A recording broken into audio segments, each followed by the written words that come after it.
ជំរាបសួរបងប្អូនទាំងអស់គ្នាបាទជួបខ្ញុំលឹបសាលីម្ដងទៀតដោយសារតែមួយរយៈនេះខានបានជួបបងប្អូនតាមរយៈវីដេអូពីវគ្គមុនខ្ញុំបាននិយាយពីការថែទាំសុខភាពជាមួយនឹងកាហ្វេ Well តែថ្ងៃនេះខ្ញុំលើកយកវីតាមីនបាទវីតាមីនទឹកផ្លែឈើរួមមក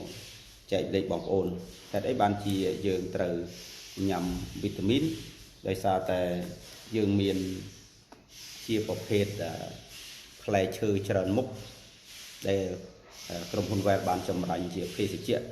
ក្នុងនោះមានផ្លែឈើជាង10មុខដែលជាប្រភពវីតាមីនបាទជាផ្លែឈើដែលជាប្រភេទផ្លែឈើល្អៗដូចជាផ្លែកូឈីបេរីផ្លែរ៉ាសាបេរីផ្លែទទឹមផ្លែក្រូចឆ្មាហើយក្រូចពោធិសត្វនិយាយរួមគឺគេចម្រាញ់ជាម្សៅដែលជាប្រភពវីតាមីនដែលឲ្យឈ្មោះថា Nanopeptide Vitamin Complex ជាបណ្ដុំនៃវីតាមីនហើយជាការញ៉ាំដើម្បីថែទាំសុខភាពហើយក្នុងនោះ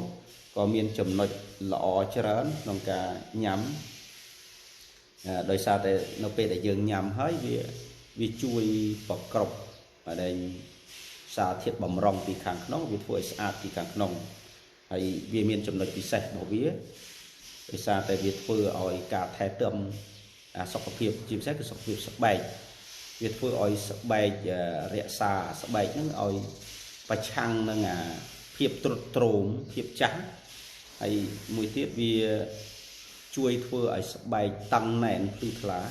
បាទតឹងណែនភ្លឺថ្លាអានោះគឺវាជាចំណុចពិសេសដែលចង់ប្រាប់អាត់កំបាំងដល់បងប្អូនទាំងអស់គ្នា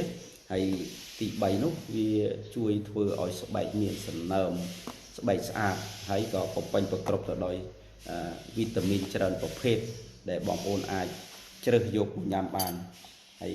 នៅពេលព្រឹកបងប្អូនអាចជ្រើសញ៉ាំនៅពេលពោះទទេនៅពេលដែលបងប្អូនបានញ៉ាំមួយកែវឬ2កែវស្មើនឹងបងប្អូនបានញ៉ាំ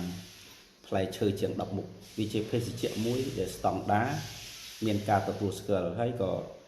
ញ៉ាំហើយទទួលបានសុខភាពល្អជាពិសេសគឺសម្រស់ស្រស់ស្អាតលើកទឹកចិត្តសម្រាប់